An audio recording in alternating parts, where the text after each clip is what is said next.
Good afternoon and welcome back to the Little French Homestead. If you are new, welcome. My name is Sherry.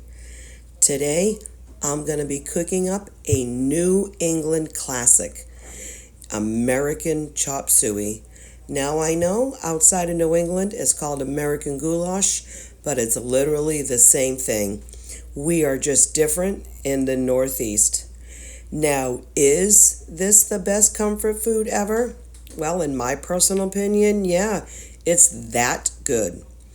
There's just something about a warm, steaming plate of American Chop Suey that makes you feel all cozy inside. Maybe it's the combination of the rich tomato sauce, the savory ground beef, and that satisfying bite of pasta. Whatever it is, it's pure comfort. When I was a kid, my mom used to make American Chop Suey all the time. It was just one of those dishes that she whipped up on a busy night and it always hit the spot.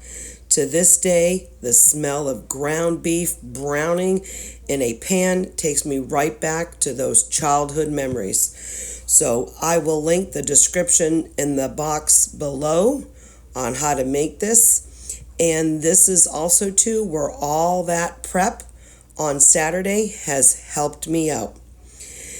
You'd want to go ahead and get a large pot of salted water to a boil and then add your elbow noodles. Now, if you don't have elbow, you got what you got, use what you got. Remember, this is about using what's in your pantry.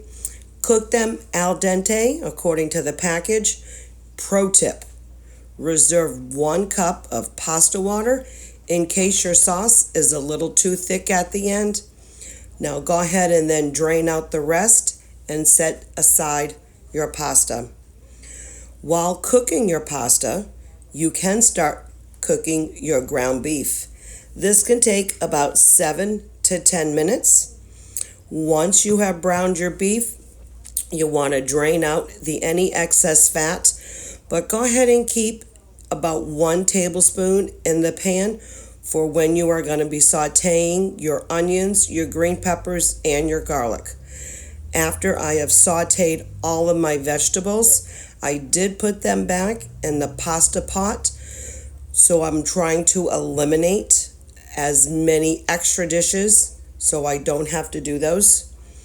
You're going to add 1 can of some crushed tomatoes, anything that you have on hand, 1 can of tomato sauce. I just had my Sam's pasta sauce. The label was taken off, so I had hand wrote in tomato sauce, so I knew what it was. And then I had about 1/4 of a jar of marinara sauce. My kids on the weekends have been making bagel pizzas and had been using up some of my really good marinara sauce, which is totally fine. But there was a little bit left, so I just went ahead and used that. Go ahead and pick out some other things in your fridge if you need to go ahead and use those up as well. You're going to want to go ahead and give it a quick stir. Then this is where you're going to add all of those spices. If you have fresh, that is always the best. But like me, I just have some dried. You could also use freeze-dried in here as well. I am adding basil, oregano, parsley, Worcestershire sauce, and I can never say that right, and salt and pepper to your taste. You want to go ahead and thoroughly combine all of this before adding your pasta, and go ahead and give it a quick taste to make sure your seasonings are on point. Then you're going to go ahead and add the pasta. Mix it again very well. You do want to allow this to sit for a few more minutes because you want all of that delicious pasta to go ahead and soak up all of that sauce. So if it is still a little too thick for you, this is where your pasta water comes in handy. Now, if you did forget to go ahead and save your pasta water, You can just use regular tap water, but your pasta water had still some of um, the starches in it from that pasta, and that helps dilute it a little bit if you happen to have needed it, which is not a big deal. If, like me, I threw mine out and I was like, oh no, I thought I had more pasta water, and I did not. So then I actually forgot to make my buttermilk ranch. Now, I had made this in a previous video, all the homemade components. So I had made homemade buttermilk, I had made homemade mayonnaise, and then I did the homemade dry ranch mix. And now you see me here combining everything. It's a quarter cup of buttermilk, a quarter cup of mayonnaise, and about a tablespoon and a half of ranch. The dry mix, you want to go ahead and thoroughly all mix that combined and leave it in the refrigerator for about 10 minutes. Now, I must say that this was a spectacular meal. This was absolutely delicious and hit the spot, as my dad would always say.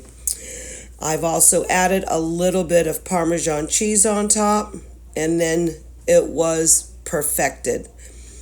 If you are a fellow American Chop Suey fan, I want to hear from you. Share your experiences with the beloved dish in the comments below. Also, too, if you have any extra things that you add into it, go ahead and put it in the comments. I would love to know what you do differently. Thank you for allowing me to come into your home today. And if you like these videos and you would like to see more of them, please go ahead, like, share, but most importantly, go ahead and keep on cooking. I really appreciate everybody who continues to watch my videos. You just making my heart feel all warm and fuzzy inside, just like this homemade American Chop Suey.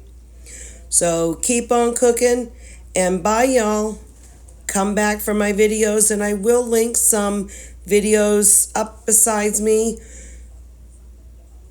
so you can go ahead and continue to watch the playlist of the other videos for the rest of this week. Bye.